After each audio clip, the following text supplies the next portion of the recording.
400க்கும் மேற்பட்டவங்க இருக்காங்கன்றதை already உங்களுக்கு தகவல் கொடுத்துட்டோம். அப்போ மகளிர் உறுப்பினர்னு பார்த்தீங்கன்னா கிட்டத்தட்ட ஒரு 10க்கும் மேற்பட்ட மகளிரை வந்து நம்ம தளத்தில் வண்டி ஓட்டுறாங்க நம்ம சங்கத்தில். அவங்களாம் வந்து தனிப்பட்டு இருந்தவங்க தான். நம்மளா போய் கேட்டோம், இந்த மாதிரி நீங்கள் தனியாக இருக்கீங்க, தனியாக வாகனங்கள்லாம் ஓட்டுறீங்க, உங்களுக்கு இதுவே பெரிய வந்து நாங்கள் வந்து ஒரு பெரிய சல்யூட் கொடுக்கணும். மதுரை மாவட்டத்தில் மகளிராக நீங்கள் தனித்து வந்து எந்த ஒரு எதிர்பார்ப்பும் இல்லாமல் வண்டி ஓட்டுறீங்க, அது இதே நீங்கள் எங்கள் சங்கத்தில் இணைஞ்சு ஓட்டினீங்கன்னா இன்னும் கொஞ்சம் சிறப்பாக இருக்கும்னு சொல்லி அவங்கள்ட்ட நம்மளுடைய சங்கத்தோட நலத்திட்டங்கள் எல்லாத்தையுமே நம்ம எடுத்து சொன்னோம்.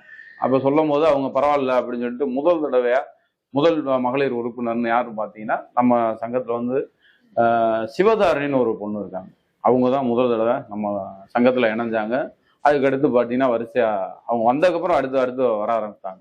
இப்போ நம்ம சங்கத்தில் 10க்கும் மேற்பட்ட மகளிர்கள் நம்ம சங்கத்தில் சிறப்பாக பயணிச்சுக்கிட்டு இருக்காங்க.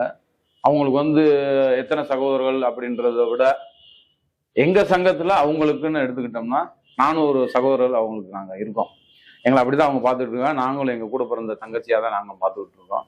அதுக்கப்புறம் பார்த்தீங்கன்னா நம்ம சங்கத்தில் வந்து இந்த அவசரத்துலன்னு ஒன்று வச்சுருக்கோம். அதில் பார்த்தீங்கன்னா இப்போ சப்போஸ் நானே எடுத்துக்கலாம், புதுசாக நான் ஆட்டோவுக்கு வர்றேன் அப்படிங்கும்போது எனக்கு வந்து இந்த ஸ்டெப்னி மாட்டுற எப்படின்னு தெரியாது. ஒரு வண்டி பிரேக் டவுன் ஆயிடுச்சு, ஒரு பழுதாகி நின்றுச்சு, ஆஃப் ஆகி நின்றுச்சு அப்படின்னும் போது அது எப்படி நமக்கு கையாளுன்றது தெரியாது. அதுக்காக தான் அந்த அவசர தளம்னு ஒன்று வச்சுருக்கோம். அதில் ஒரு வாய்ஸ் போட்டாலே போதும்.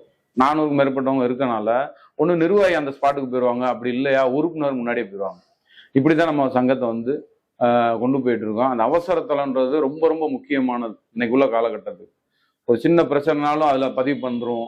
ஒரு யாருக்காவது பிளட்டு தேவைப்படுது, அவசரமாக தேவைப்படுது அப்படின்னா அதில் தகவல் சொல்லிட்டாலே நம்மளுடைய உறவுகள், ஓட்டுநர் உறவாகிய நம்மளுடைய டிரைவர் உடனே கொண்டு போய் கொடுத்துருவாங்க. பெண்கள் முதற்கொண்டு நம்ம சங்கத்தில் பிளட் டொனேட் பண்ணுறாங்க. அது எல்லாருக்குமே தெரிஞ்சதான். நம்ம ஃபேஸ்புக்கில் பார்த்தீங்கன்னா உங்களுக்கு தெரியும், மதுரை மாவட்ட ஆன்லைன் தொழிற்சங்கம்னு சொல்லி ஃபேஸ்புக்கில் நீங்கள் டைப் பண்ணி பார்த்தீங்கனாலே நாங்கள் இது வரைக்கும் நம்ம மதுரை மாவட்டத்தில் செஞ்ச அனைத்து நலத்திட்டங்களுமே அதில் வரும்.